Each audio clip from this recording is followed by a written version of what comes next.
นี่คือบริเวณนี่คือเป็น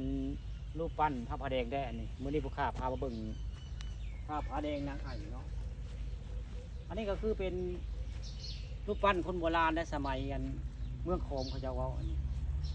อันนี้คือท่าพังคีอันนี้คือท่าพังคีอันนี้ก็คือกวางได้กวางตัวนี้ที่ก็คือเป็นนางไอ่คุณได้โอ้นางไอ่นางไอ่อยู่คนที่นางไอ่คือนางไอ่อันนี้คือตำนานที่เขาจะว่าตำนาน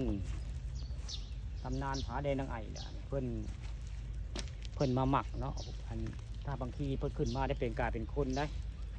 เป็นคนขึ้นมาในเมืองนี่แหละเมืองขอมเจ้าเราขานได้ว่าอันผาแดงนี่เพิ่นก็หมักได้หมักนางไอ่เนาะเพิ่นง่ายมวยง่ายนี่ถ้าบางทีคือพญานาคได้คนในเมืองบาดาลเพิ่นเปลงร่างเป็นคนขึ้นมาแล้วก็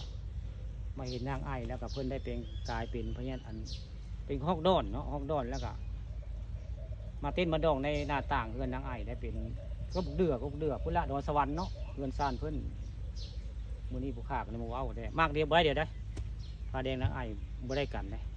ถ้าบางทีนี่ก็บ่ได้ถึงยิงตายเนาะเสียชีวิตแล้วก็อามาตย์เพิ่นก็ลงไปแจ้งเจ้าเมืองบาดาลแล้วก็ขึ้นมาถล่มทลายเลยกลายเป็นหนองหานของมือนี้ในตำนานว่านี่คือหนองหาน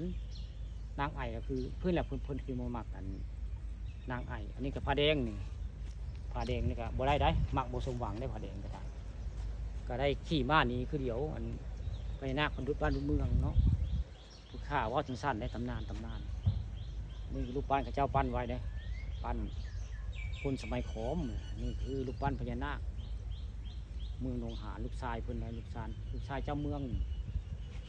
หนองหานได้ตอนเช้ามื้อนี้ผู้ข้าผ่านคำพาชมพามาว่ามาจ่าว่าเรื่องราวของมันผาแดงนางไอ่ถ้าพังคีมักบ่สมหวังอะไรกับผู้ข้าก็คือขอปิดคลิปไว้พอสำนี้